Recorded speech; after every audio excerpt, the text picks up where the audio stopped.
Olá pessoal, você está no canal da Capital Global e hoje nós vamos conversar sobre como que o sistema serve para manter as pessoas pobres, principalmente o sistema da forma como opera no Brasil, o sistema que faz muitas famílias girarem em círculos quando o assunto é dinheiro e não saírem do lugar.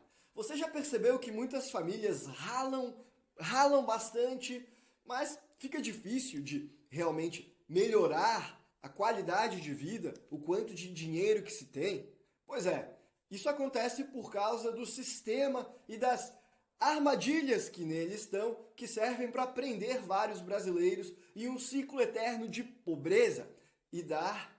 E nós vamos falar mais profundamente sobre isso no vídeo de hoje. E eu também quero dar algumas sugestões que eu acredito serem interessantes para se quebrar com esse ciclo. É bem verdade que a maior parte dos inscritos aqui do canal são pessoas de maior poder aquisitivo.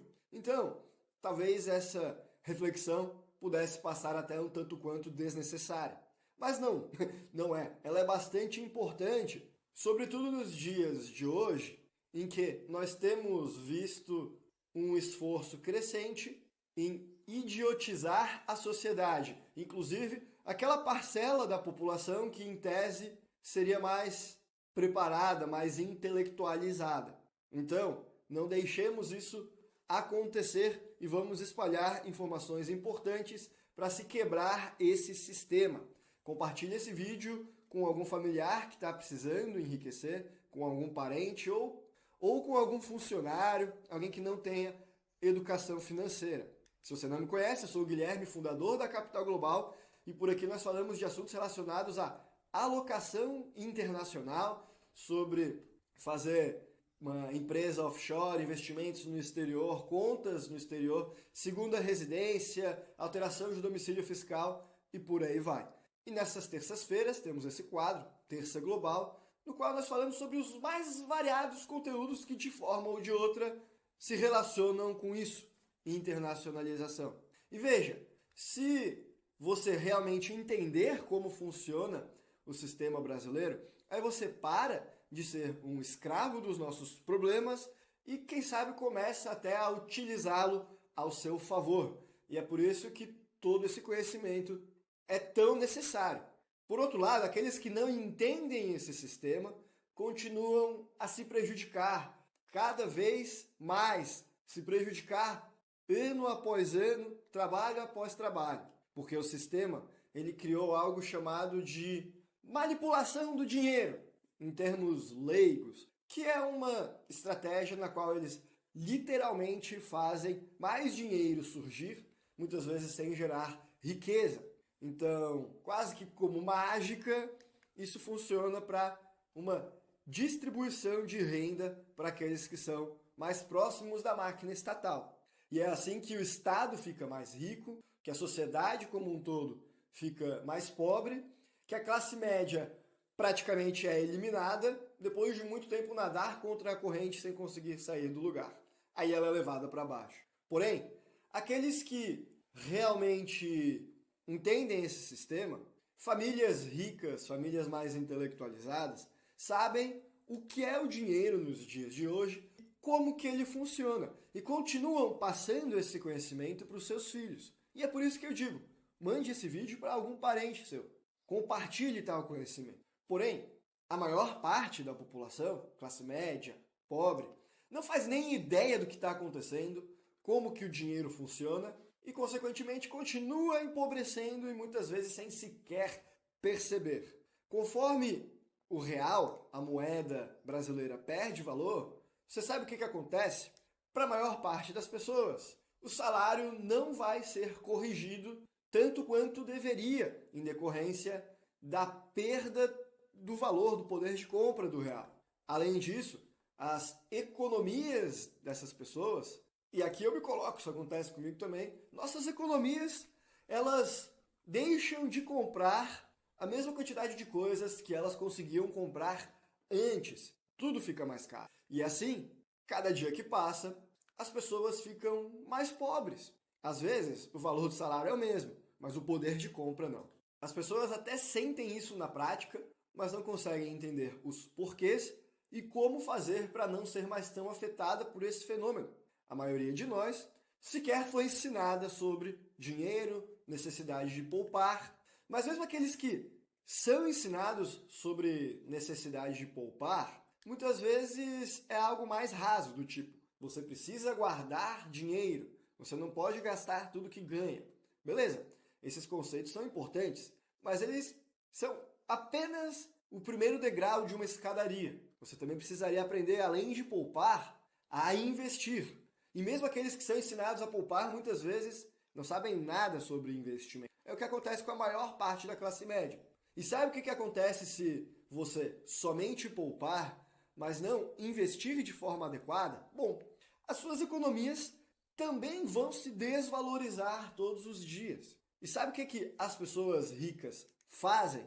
Elas investem. Mais do que poupar, elas investem. Seja na abertura de negócios ou na compra de ativos. Mas na compra de ativos que realmente sejam ativos, que é diferente do que a classe média faz.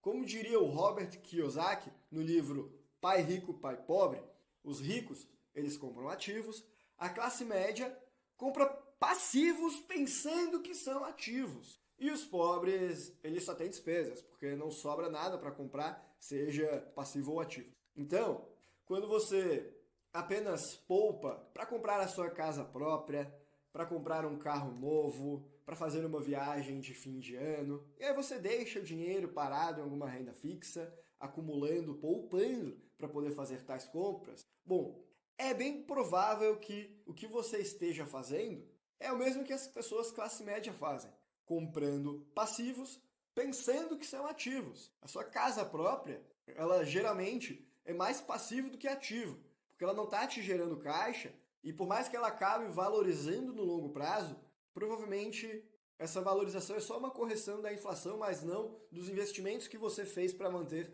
esse imóvel do seu agrado.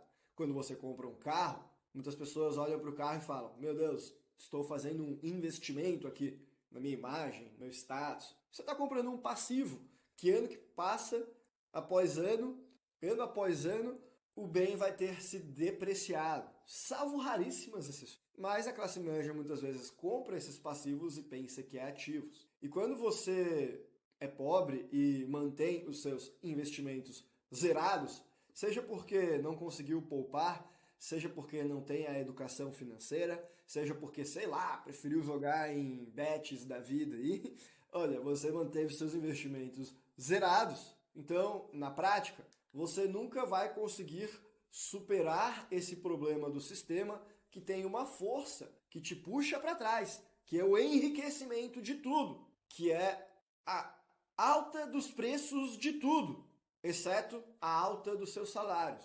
Uma força que te puxa para a pobreza, uma força que te tira poder de compra. Na verdade, essa falta de reservas da classe mais baixa, ou esse acúmulo de passivos travestidos de ativos pela classe média, ambos, em menor ou em maior medida, têm contribuído para tornar tanto a classe baixa quanto a classe média mais pobre dia após dia.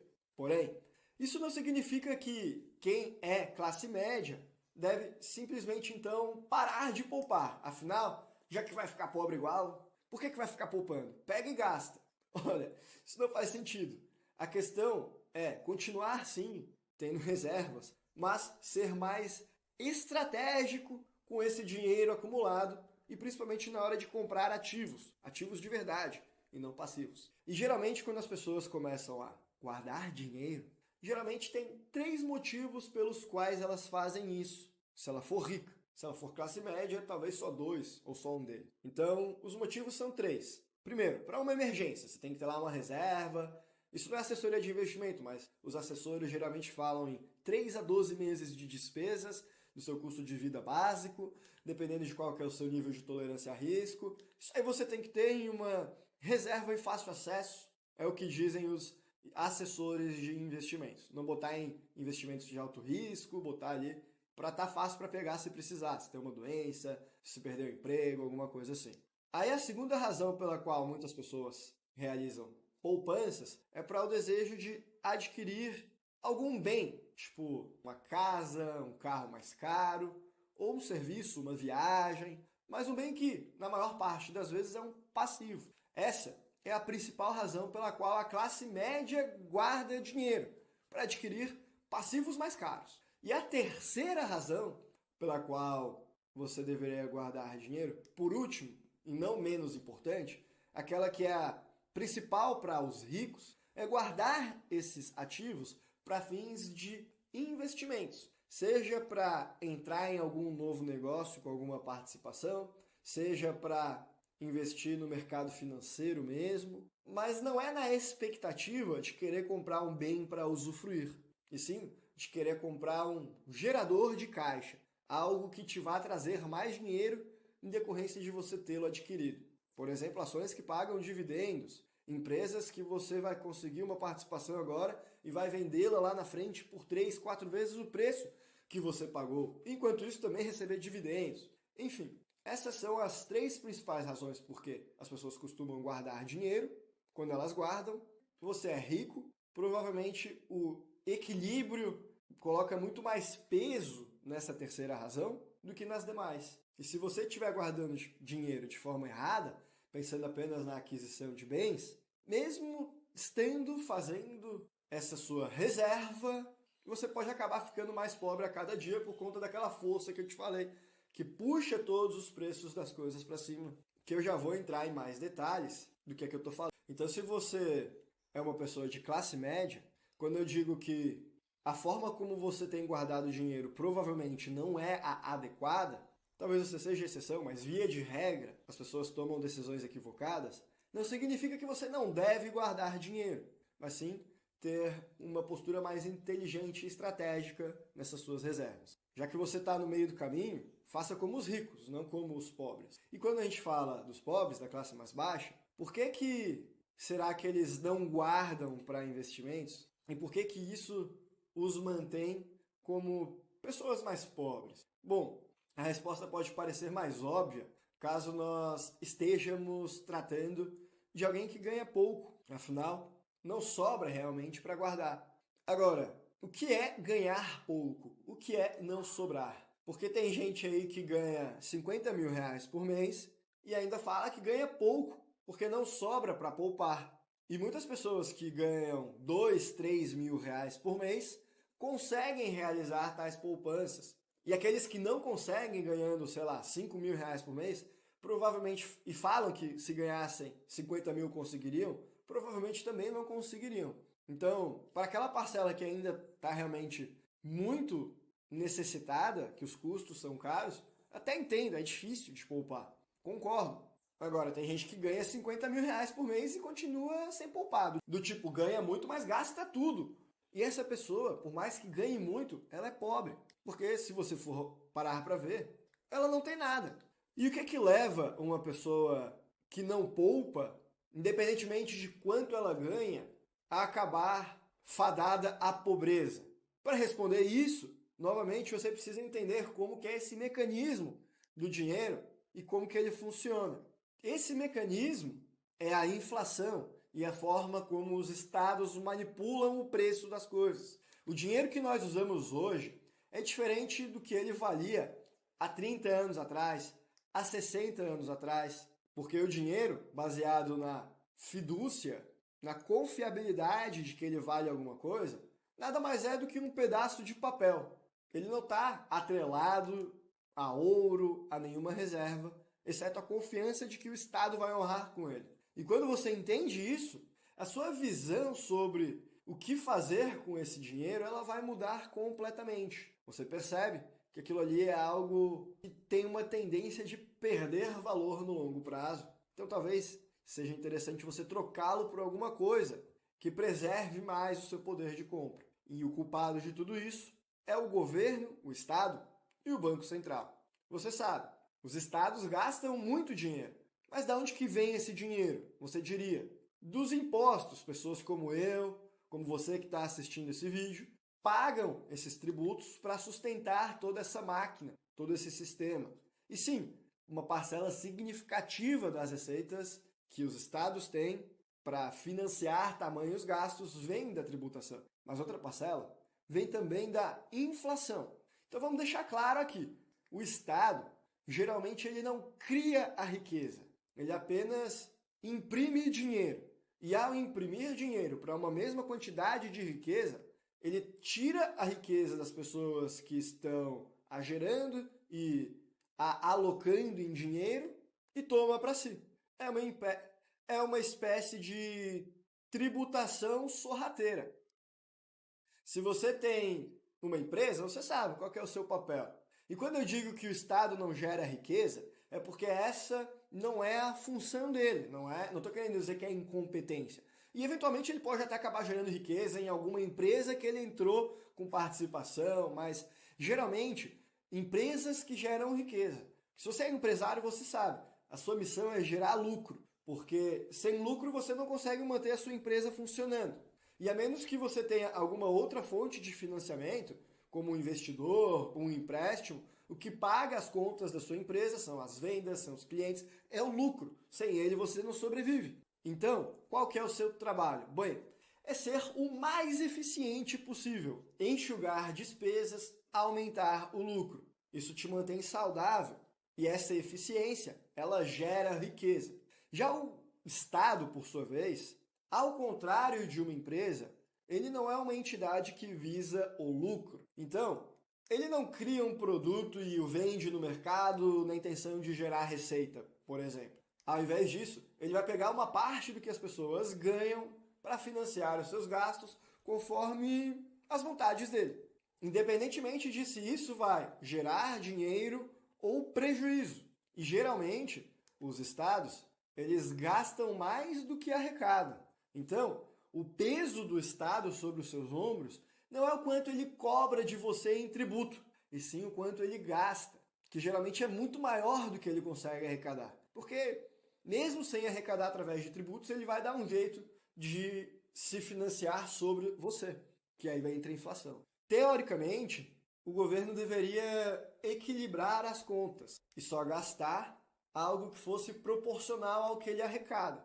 Então, se ele tem lá bilhões de reais, 10 bilhões de reais no caixa, por exemplo, ele deveria gastar no máximo esses 10 bilhões. Mas ele gasta 15, 20 e não está nem aí, continua gastando.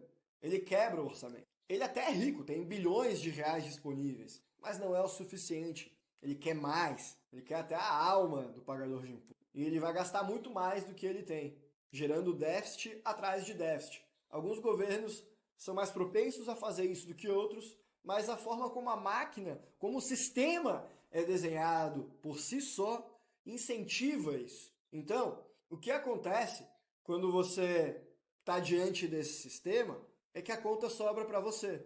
Do mesmo modo que se você tivesse uma empresa e você tivesse gastado mais do que lucrou, eventualmente você teria de, sei lá, pegar um empréstimo para conseguir cobrir esse prejuízo, pagar os seus funcionários, pagar os seus fornecedores. O Estado, embora ele não vise o lucro, ele também acaba tendo de fazer isso. Então, quando ele tem lá disponível para gastar 10, mas gasta 15, ele vai precisar ir em algum lugar para achar essa diferença. Então ele vai tentar aumentar a tributação, mas ainda assim não vai ser o suficiente. Aí o que ele vai fazer? Vai começar a pegar empréstimo, emitir títulos do governo, tesouro, para se financiar. Mas mesmo assim isso ainda não é o suficiente. E aí o que ele vai fazer? Ele vai utilizar do Banco Central para distorcer a economia. Ou melhor, eles vão pressionar o Banco Central para uma política monetária mais afrouxada, digamos assim. O Poder Executivo vai pressionar o Banco Central para pedir, por exemplo, que os juros sejam mais baixos, na base da marretada, embora não haja condições de mercado para isso. Porque assim, eles conseguem aumentar a quantidade de moeda em circulação, mais dinheiro, mais inflação. Aí o Banco Central responde, sem problemas, vamos fazer isso, vamos imprimir dinheiro e te entregar. A impressora cria dinheiro do nada e com esse dinheiro recém-criado, o fato é que ele vai gerar inflação, na medida em que ele for trocando de mão na economia. Mas quando ele ainda está na mão do Estado e não entrou em todo o restante da economia, essa inflação ainda não foi gerada, ainda não houve uma distorção de preços, melhor dizendo. Então ele consegue usar esse dinheiro para pagar as suas contas e só depois que o dinheiro começar a passar dos funcionários públicos para os empresários, para os funcionários, é que vai começar a ter uma distorção nos preços, um aumento nos preços em decorrência desse inchaço da base monetária. E é por isso que tudo fica mais caro. É o Estado gerando dinheiro sem gerar riqueza, gerando dinheiro para se financiar. Com esse dinheiro recém-criado, eles financiam o governo, que por sua vez pode gastar esse dinheiro como bem entender, independente de se vai gerar lucro ou não. Geralmente, eles gastam esse dinheiro para se perpetuar no poder, para agradar pessoas que lhes convém, para fazer conchavos, para financiar obras em países sem muita corregedoria, para financiar campanha eleitoral, enfim, uma velha história conhecida do Brasil que você já está careca de saber. Claro, esse dinheiro até poderia eventualmente ser gasto para coisas mais eficientes, mas não é o caso. Geralmente as despesas são mais para esse tipo de problema que eu falei, conchavos. E independente disso, o fato é que foi mais dinheiro jorrado na economia, distorcendo os preços de tudo. Dinheiro gerado do nada, que agora está ali para ser usado. Quanto mais reais entram em circulação, sem que haja mais riqueza sendo criada, mais inevitável é que o valor de cada um desses reais comece a diminuir. O termo inflação, que vem do verbo inflar, significa aumentar. E as diferentes escolas de economia, elas divergem. O que é a inflação? Alguns chamam de alta dos preços, inflar os preços, enquanto que outros falam que a inflação é o aumento da quantidade de moedas, inflação monetária. E isso gera a consequência das altas dos preços. Os austríacos, quando falam inflação, falam mais inflação monetária. E as escolas mais modernas falam inflação de preços. Independente disso, é só um tecnicismo, a consequência é a mesma. É tudo ficando mais caro em decorrência dessa maior oferta monetária. E foi exatamente isso que nós vimos acontecer de forma clara nos últimos anos no Brasil. Nesse tempo, enquanto a produção e a arrecadação elas até subiram em alguns anos, mas não subiram o suficiente para arcar com a alta dos gastos estatais, e nós tivemos um cenário no qual o Estado não tem se importado muito com essa discrepância e segue gastando o dinheiro como nunca. Olha, de onde virá esse dinheiro? É inevitável, nós teremos inflação. Quem é que vai pagar por isso? É inevitável. Vão ser vocês, vai ser eu, vão ser todos nós. Alguém tem que pagar essa conta. E geralmente não é aquele que está gerando a distorção econômica que vai pagá-la. E sim nós, pessoas comuns. Por isso que inflação, e aqui é a principal lição desse vídeo, inflação é uma forma de tributação oculta. E inflação é uma forma de tributação oculta. Guarde isso para você, bota no fundo de tela. O governo, ele não pode simplesmente continuar gastando sem que alguém pague por isso. E se quem vai pagar é a sociedade, isso é uma espécie de tributo.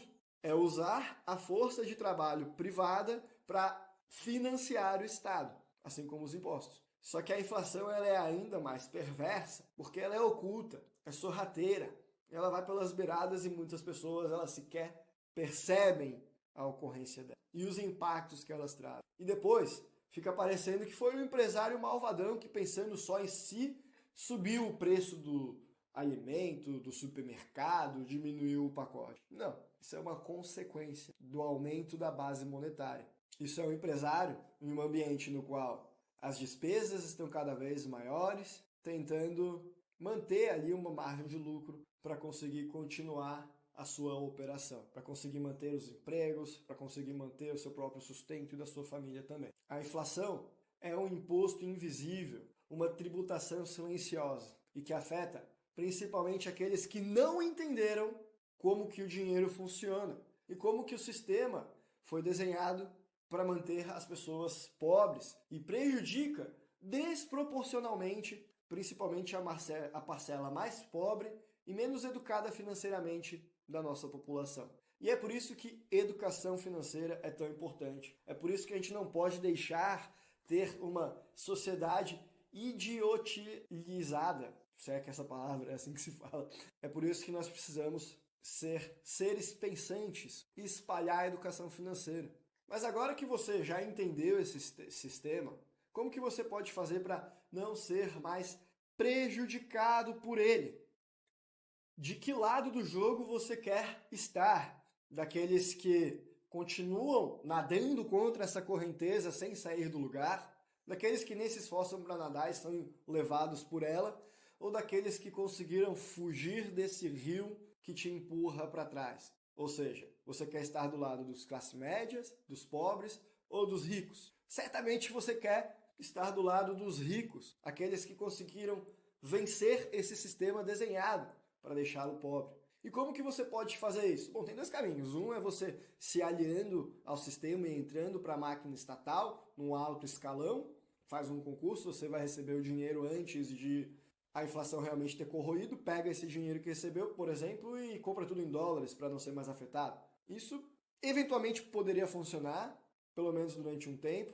Evidentemente que isso não é uma recomendação, e eu também não julgo quem faz. Honestamente, cada um sabe o que é melhor para si. O meu problema é com a forma como o sistema é desenhado, e não com as pessoas que participam dele, porque tem muita gente boa que pode estar lá. Tem gente ruim também, mas como em qualquer lugar. Mas esse é um caminho. E sabe qual é o caminho que eu considero mais adequado e que eu tenho feito para mim? Bom, o primeiro passo você já deu, que é entender como que esse sistema funciona. Agora, o segundo passo seria adequar a alocação de ativos para vencer essa inflação. E eu, particularmente, faço isso através da internacionalização. Ou seja, eu sei que se o meu dinheiro estiver em reais, ele tende a ser mais afetado por essa depreciação da moeda, pelas políticas que, eventualmente, o Banco Central fizer de inflação monetária. Então eu vou dolarizar, eu vou jogar para fora, eu vou investir no exterior. E o terceiro passo é ou buscar ser funcionário público, por exemplo, ou, quem sabe, ser autônomo e trabalhar principalmente de forma internacional. Eu digo que ser autônomo pode ser interessante porque dessa maneira você consegue diminuir o peso dos encargos trabalhistas e da tributação sobre os seus recebimentos mensais, sobre os seus salários, sobre os seus ordenados. Sobra mais dinheiro para você na sua mão.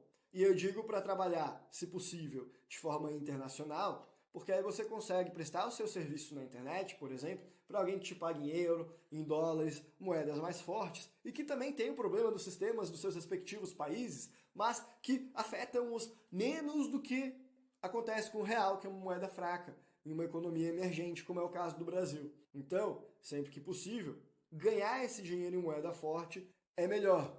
E se você conseguir fazer isso sem precisar sair do Brasil, ou de um país cujo custo de vida é em moeda fraca, aí você tem uma vantagem competitiva por causa dessa discrepância, essa geoarbitragem. Você ganha em um lugar onde te pagam melhor e gasta em um lugar onde a moeda é mais fraca e tudo tende a ficar mais barato. Então você inverte o sistema. E quanto pior tiver, por mais dolorido que seja admitir, melhor para você. Quanto mais o real se depreciar, para quem tem reservas em dólares, gera riqueza em moeda forte, maior é o seu poder de compra no primeiro momento. Você conseguiu inverter o sistema, que tomou uma invertida. É claro, isso não é uma assessoria, essa questão também é muito mais complexa do que isso. Eu apenas tenho compartilhado algo que eu acho interessante de ser feito, que eu faço para mim, que a Capital Global costuma indicar, costuma ser entusiasta dessa ideia de construção de capital de forma global, de alocação dos seus recursos, do seu estilo de vida, do seu trabalho de forma global. Mas a ideia desse vídeo não é assessoria, é te fazer só começar a pensar sobre isso, por que não? Enfim, por hoje nós ficamos por aqui. Um abraço e até a próxima.